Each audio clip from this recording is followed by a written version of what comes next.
সিঁদুর বলে দিয়েছি মনের খুশিতে। আমরা দুইজনই মুসলমান, মন বিশুদ্ধ থাকে সবকিছু বিশুদ্ধ। মানে হিন্দু মুসলমান এটা আমি মনে করি যে ধর্ম সবার। ফরচুনেটলি আমরা মুসলমান, আমাদের একটা প্রোগ্রাম ছিল, আমরা এখান দিয়ে যাচ্ছিলাম, ভাবলাম যে একটু দেখি এই আর কি। হ্যাঁ, আমরা দুইজনই মুসলমান। এখানে উৎসব দেখে আমরা আসছি, মুসলমান আর হিন্দু তো এখানে কোনো উৎসব সবার, ধর্ম যার যার উৎসব সবার। এটা হচ্ছে দশমী, এই দিনে ওনাদের যে প্রতিমা, এটা ওনারা ওই বিসর্জন দেয়, ওনাদের যত আর ওনাদের একটা হয়তো থাকে। আসলে আমি যেহেতু মুসলমান, আমার খুব একটা আইডিয়া নাই যে সুখ শান্তির যে বিষয়টা আসছে ষষ্ঠীতে, দশমীতে ওনারা বিসর্জন দেয়।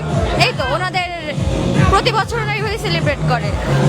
মুসলমান হয়েও যে হিন্দুদের দুর্গা উৎসবে এসে উৎসবটাকে ভাগাভাগি করছেন, এই বিষয়টি আসলে অনেকেই নেগেটিভ ভাবে দেখে। আপনি কি মনে করছেন, এটা কি আসলে ঠিক? ওয়ালটন এখন দেশের সীমানা পেরিয়ে পৌঁছে গিয়েছে 50টিরও বেশি দেশে।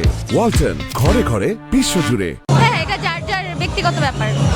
আর আমি মনের যে বিষয়, উৎসব মনের সাথে কানেক্টেড। আমার কাছে মনে হয় মন বিশুদ্ধ থাকে সবকিছু বিশুদ্ধ। আমি কোনোভাবে দেখি না, আমার সাইড থেকে আমি পজিটিভ ওয়েতে সবকিছু চিন্তা করি। সিঁদুর বলে দিয়েছি মনের খুশিতে, আর কিছুই না। মানে হিন্দু মুসলমান এটা আমি মনে করি যে ধর্ম সবার, উৎসবে আসতে পারে। আর এটা সবার মন কেমন সেটা তো আমার জানার হিসাব নাই, আমাদের পার্সোনাল আমরা আসতে মন চেয়েছে আসছে, এইটুকুই।